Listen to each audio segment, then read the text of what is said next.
সবুজ গালিচায় দাঁড়িয়ে আছে কংক্রিটের আধুনিক সব ভবন। দেখে মনে হয় এটি একটি পূর্ণাঙ্গ সরকারি শিক্ষা প্রতিষ্ঠানের প্রতিচ্ছবি। তবে ভিতরে ঢুকলেই মোহ কেটে যায়।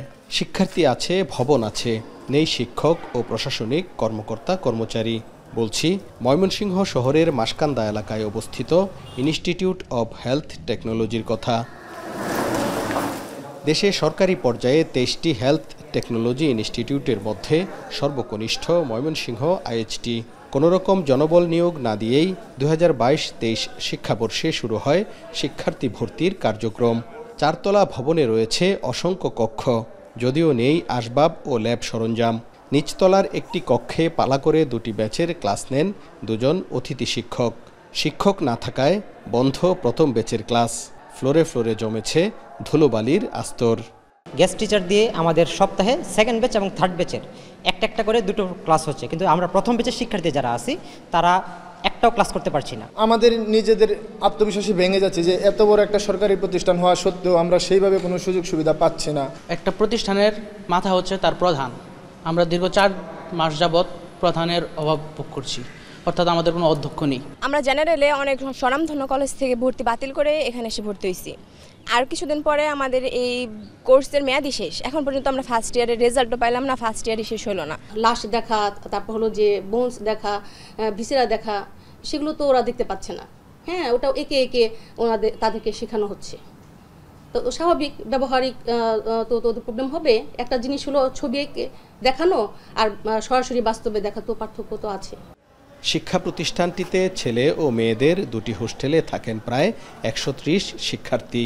তবে হোস্টেলে কোনো তত্ত্বাবধায়ক ও নিরাপত্তা কর্মী না থাকায় নারী শিক্ষার্থীদের দিন কাটে নিরাপত্তাহীনতায়। ঘটছে চুরির ঘটনাও। প্রতিষ্ঠানের প্রধান না থাকায় শিক্ষার্থীদের ছোট ছোট সমস্যারও সমাধান মেলে না। মেইন গেট যেখানে, এখানেও আমাদের নিরাপত্তা কর্মী নেই। তার মধ্যে আমাদের মেয়েদেরও তো একটা মেইন গেট আছে, ওইখানেও আমাদের কোনো নিরাপত্তা কর্মী নেই। আমরা নিজেরা কিছু ক্রয় করে টেবিল বা চেয়ার এগুলো ক্রয় করে আমরা নিজেরা থাকতেছি। যখন সন্ধ্যার পরে কারেন্ট থাকতেছে না, তখন আমরা যে বের হবো হোস্টেল থেকে, আমাদের এই বের হওয়ার মধ্যে আমরা আতঙ্কের মধ্যে পড়ে যাই। হলের সামনে দিয়ে যাওয়া আসা করি, তখন এটার সামনে দিয়ে সাপ দেখা যায়, প্রায় যুগ দেখা যায়। মশার উপদ্রব তো খুব বেড়ে গেছে। ময়মনসিংহ আইএইচটির সাবেক প্রধান জানান, প্রতিষ্ঠানের জন্য 435 জন শিক্ষক ও কর্মকর্তা কর্মচারীর জনবল কাঠামোর প্রস্তাব জনপ্রশাসন মন্ত্রণালয়ে পাঠানো হলেও অনুমোদন দেয়া হয়েছে মাত্র 35 জনের।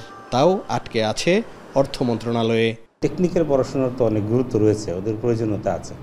আর যেহেতু একটা প্রতিষ্ঠান হয়েছে, সরকারি প্রতিষ্ঠান, এবং আমি মনে করি সরকারেরই অনেক দায়িত্ব তাদের হাতে নেওয়া। তাদের সিকিউরিটি, তারা এখানে ভর্তি হয়েছে, অনিশ্চয়তা থেকে অচিরেই আশা করি যে গভর্নমেন্ট তাদেরকে মুক্তি দেবে।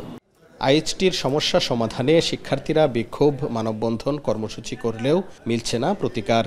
তবে স্বাস্থ্য শিক্ষা অধিদপ্তরের পরিচালক জানান, বিষয়টি নিয়ে মন্ত্রণালয় গুরুত্ব দিয়ে কাজ করছে। আশ্বাস, দ্রুত সমস্যার সমাধান মিলবে। সবগুলোরই কাজ চলছে, জনবল কাঠামো, তারপরে বাজেট বরাদ্দের এসব কাজ চলছে। স্টুডেন্ট দেওয়া মানে তো তাই, শিক্ষক লাগবে, টিচার লাগবে, জনবল লাগবে, সবাই তো লাগবে। কিন্তু অলরেডি এটা কাজ চলছে, মন্ত্রণালয়ে আছেন, আমাদের সচিব মহোদয় কাজ করছেন, বড় টিম কাজ করছেন।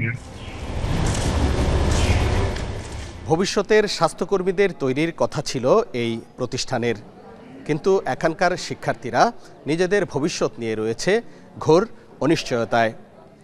সংশ্লিষ্ট কর্তৃপক্ষের দ্রুত পদক্ষেপ না হলে শিক্ষার্থীদের স্বপ্ন থমকে যাবে এই 4 দেয়ালের মাঝেই।